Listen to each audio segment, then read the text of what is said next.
Assalamualaikum warahmatullahi wabarakatuh. Halo semua, salam sehat dan salam cerdas untuk mahasiswa kedokteran gigi Indonesia. Perkenalkan, saya Dr. Gigi Saifia Hasibuan, spesialis penyakit mulut, staf pengajar ilmu penyakit mulut FKG USU. Kali ini kami akan menampilkan video tentang salah satu penyakit rongga mulut, yaitu kanker mulut. Video ini diharapkan akan dapat menjadi media edukasi bagi mahasiswa kedokteran gigi, terutama dalam ilmu kuliah penyakit mulut. Baiklah, berikut ini akan kami tampilkan video tersebut. Saya ucapkan terima kasih dan selamat menyaksikan. Oral Squamous Cell Carcinoma atau OSCC. OSCC adalah jenis neoplasma yang paling umum terjadi. Sekitar 90% lesi neoplasma head and neck squamous cell carcinoma adalah OSCC. OSCC merupakan neoplasma ganas yang muncul dari epitel mukosa rongga mulut dan menunjukkan diferensiasi squamosa yang bervariasi. OSCC terjadi di seluruh dunia, termasuk benua Amerika Utara, Eropa, Asia, dan bahkan di Indonesia yang mencapai 5.329 kasus. Sebanyak 95% kasus OSCC terjadi pada individu yang berusia lebih dari 40 tahun. Dan rata-rata OSCC didiagnosis pada individu berusia lanjut dengan kelompok proporsi tertinggi adalah 51-60 tahun. Berdasarkan jenis kelamin, prevalensi OSCC cenderung lebih sering terjadi pada laki-laki dibandingkan perempuan. Faktor risiko terjadinya OSCC. Faktor risiko OSCC terbagi menjadi dua, yaitu faktor endogen dan faktor eksogen. Faktor endogen adalah faktor risiko yang berasal dari dalam individu, sedangkan faktor eksogen adalah faktor risiko yang berasal dari luar atau lingkungan. Faktor risiko yang pertama adalah faktor genetik. Individu tertentu secara genetik dapat mewarisi kerentanan dan ketidakmampuan untuk memetabolisme karsinogen yang menyebabkan terganggunya kemampuan perbaikan sel terhadap kerusakan DNA yang meningkatkan risiko kanker. Selanjutnya, paparan sinar matahari kronis. Kerusakan DNA berupa mutasi gen, imunosupresi, stres oksidatif, dan respon inflamasi merupakan efek dari paparan sinar matahari secara kronis yang dapat meningkatkan risiko terjadinya kanker. Faktor risiko selanjutnya adalah penggunaan tembakau, rokok, dan alkohol. Penggunaan tembakau dan alkohol dapat merangsang tubuh untuk memproduksi radikal bebas yang dapat merusak komponen seluler dan memicu terjadinya mutasi genetik yang menyebabkan kanker. Faktor risiko berikutnya adalah defisiensi nutrisi. Nutrisi yang tidak seimbang dapat menyebabkan patologi pada mukosa mulut. Konsumsi makanan dengan kandungan vitamin A, C, E, dan selenium memiliki efek protektif antioksidan. Selanjutnya, infeksi virus HPV. Infeksi virus HPV dapat meningkatkan risiko kanker melalui mekanisme penyisipan fragmen spesifik DNA gen E6 dan E7 ke dalam genom sel yang terinfeksi virus. Penyisipan ini mengakibatkan perubahan dalam regulasi proliferasi sel, apoptosis, dan stabilitas genetik sel. Faktor risiko selanjutnya adalah mengunyah sirih dan pinang. Sirih dan pinang mengandung arekolin yang memiliki efek buruk pada tubuh. Mengunyah sirih dan pinang akan meningkatkan sitokin inflamasi dan mempercepat produksi kolagen sehingga meningkatkan risiko terjadinya kanker. Faktor risiko berikutnya adalah konsumsi makanan terlalu panas. Proses inflamasi yang terjadi di rongga mulut akibat mengonsumsi makanan panas secara terus-menerus akan mengaktifkan pembentukan radikal bebas sehingga menyebabkan stres oksidatif dan memicu keganasan. Faktor risiko lain dari OSCC adalah penggunaan obat kumur berbahan dasar alkohol, kebersihan rongga mulut yang buruk, dan trauma mukosa kronis, baik karena sisa akar gigi maupun akibat gigi tiruan. Gambaran klinis OSCC dibedakan menjadi 3, yaitu berdasarkan pola pertumbuhannya, berdasarkan karakteristik permukaannya, dan berdasarkan warna lesi. Gambaran klinis OSCC berdasarkan pola pertumbuhannya, yaitu lesi endofitik dan lesi eksofitik. Lesi endofitik adalah tipe tumor yang menyebar di bawah permukaan mukosa. Karakteristiknya adalah memiliki batas yang tegas antara lesi dan jaringan normal. Tampilan klinis berupa ulser dengan tepi endorasi, berlubang dengan dasar merah dan ditutupi krusta.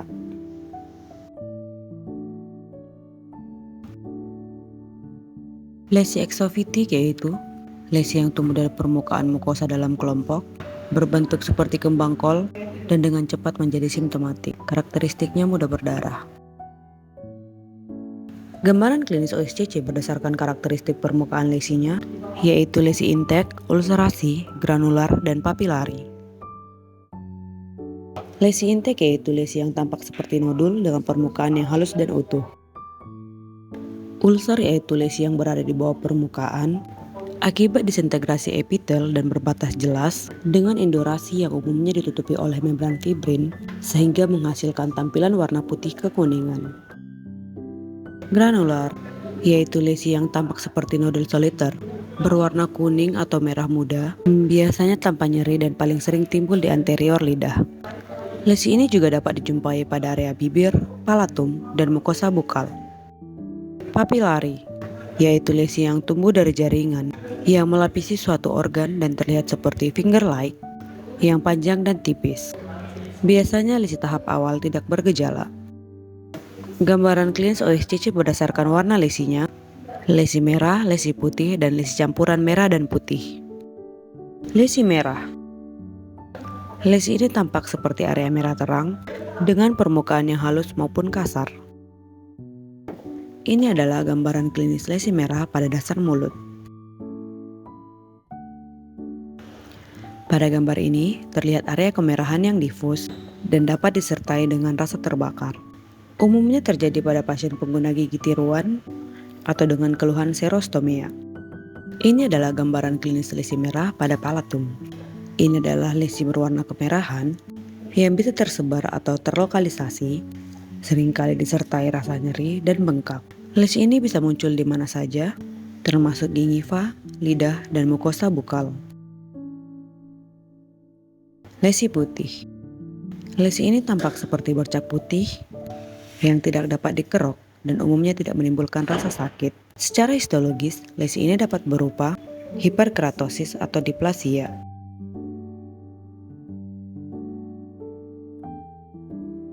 Lesi putih ini berada di ventral lidah dengan gambaran berbentuk garis atau jaring putih atau disebut Wickham stray dan dapat menyebabkan rasa nyeri atau sensasi terbakar. Lesi campuran merah dan putih.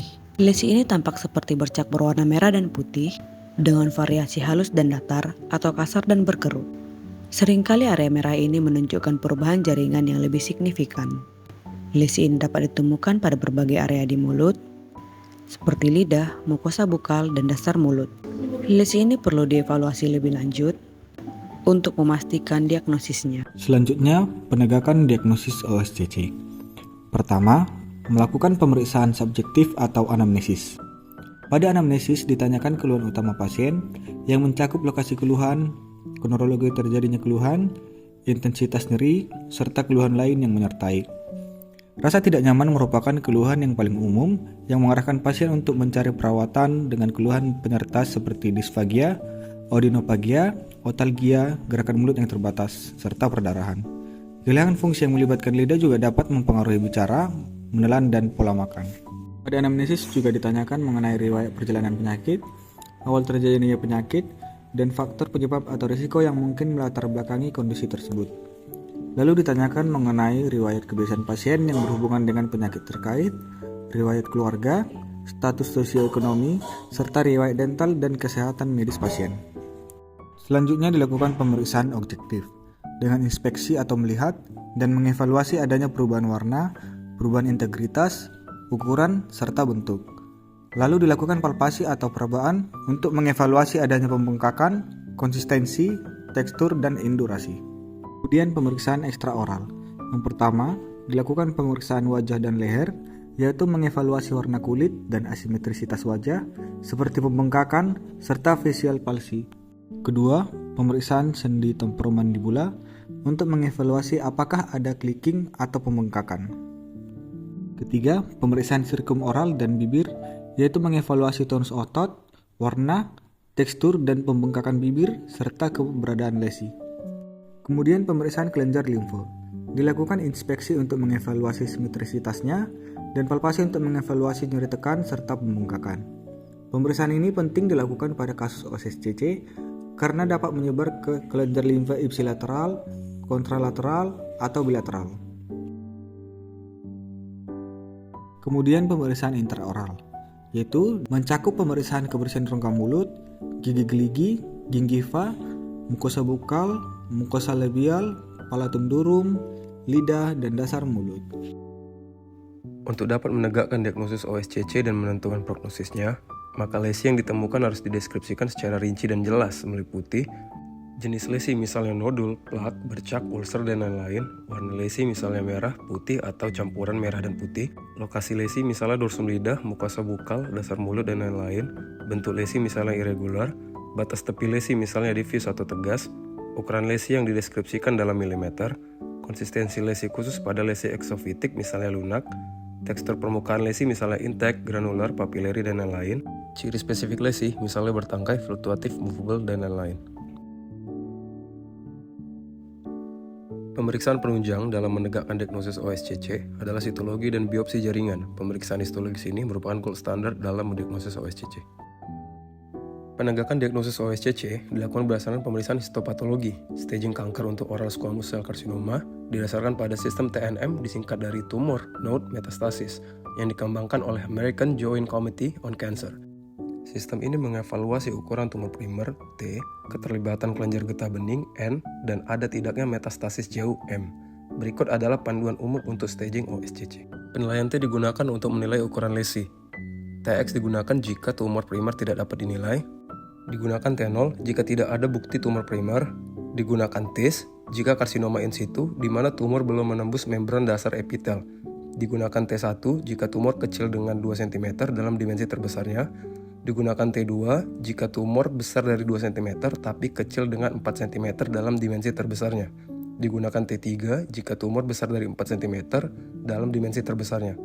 Digunakan T4A jika tumor melibatkan struktur berdekatan, misalnya korteks tulang dan otot dalam rongga mulut. Digunakan T4B jika tumor melibatkan ruang pterigopalatina, pangkal tengkorak atau arteri karotid internal. Penilaian N digunakan untuk menilai keterlibatan dari kelenjar getah bening. Digunakan NX jika kelenjar getah bening regional tidak dapat dinilai. Digunakan N0 jika tidak ada metastasis ke kelenjar getah bening regional.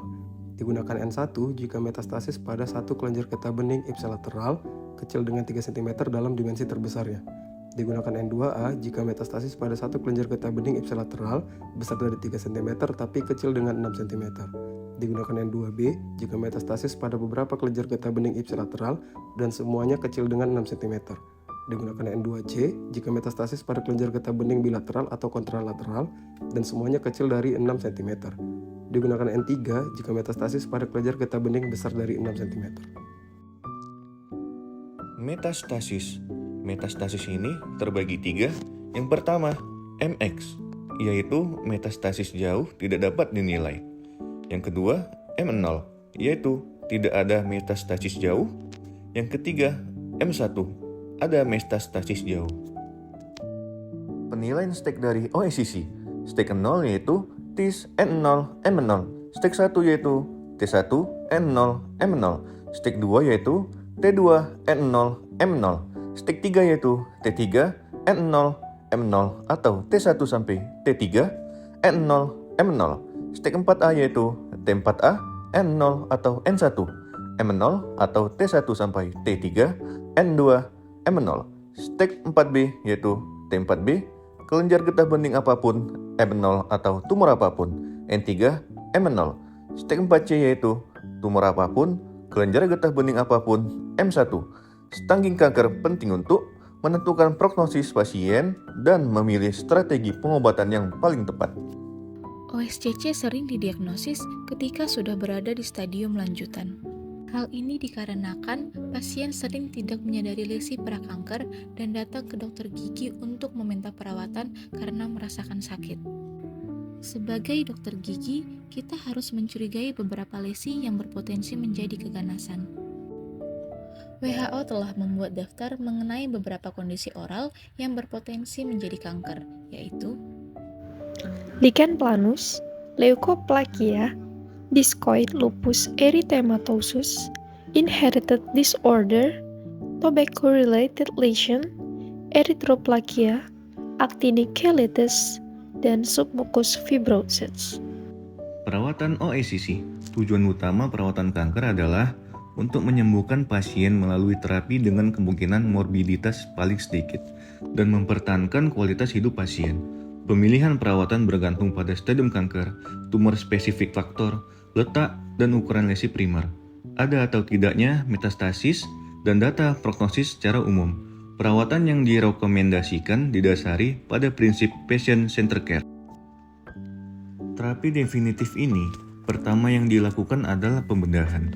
Terapi radiasi dengan atau tanpa semoterapi, terapi yang direkomendasikan juga dipengaruhi pada kemampuan terapi tersebut untuk mempertahankan fungsi orofaring seperti kemampuan berbicara, menelan, dan estetis. Dokter gigi dapat melakukan perawatan sementara dengan pemberian NSAID dan antiseptik. Namun, harus tetap melakukan rujukan ke dokter spesialis untuk perawatan definitif.